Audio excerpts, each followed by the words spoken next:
I do to stay safe while charging e-bikes in my garage. There's been a lot of reported fires recently. This has probably been going on for a number of years. E-bikes have been around for easily the last 10 years or so.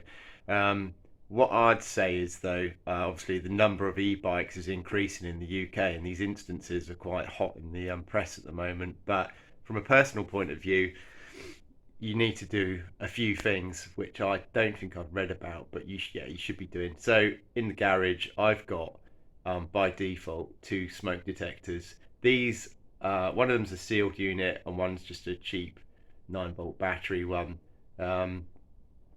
Now these detectors probably not the best for hearing it outside or in the house, obviously. So I'm probably going to upgrade mine to smart ones, or something that I can get an alert on my phone, or something, it will alert inside.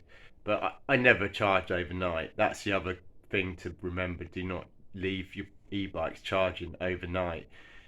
Last night, when we got back yesterday, I was charging two e-bikes, and they took 3.5 hours to charge, and every half an hour just popping in to have a look. But there is another thing that I've done.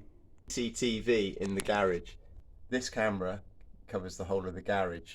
What I do is twirl it round so it's pointing down at my two e-bikes, so I can have a quick look on the CCTV on the app or on my TV, and just make sure everything's all right in here.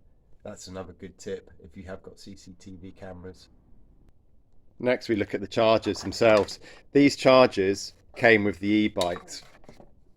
They are specific for the battery pack, and once charged they will cut out, and that's it.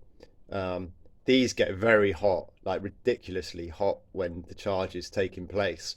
You need to stick to these chargers. Some of the problems that are happening, I believe, is when chargers fail and people are going on eBay and just looking for a Li-ion charger, lithium-ion charger with the correct plug, but possibly not looking at the ratings, the output ratings for the charger. There's also a possibility that some of these chargers are kind of not what they're specifying with regards safeguards in the charger themselves.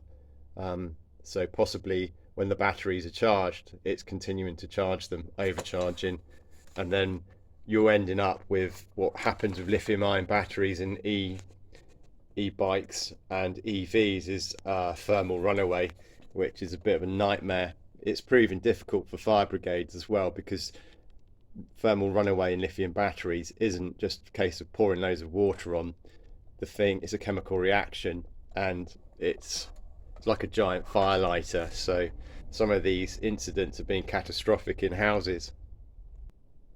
Another thing to remember, or I do, is if the bike's been out for a run, a long run, never charge them up straight after a run while the battery's still hot or warm. Just let the whole thing cool down before you put the thing on charge.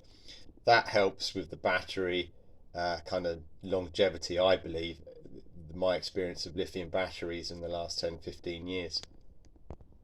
As you can see, this bike here is a kit. It's a Barfang kit with a kit battery which is actually removable.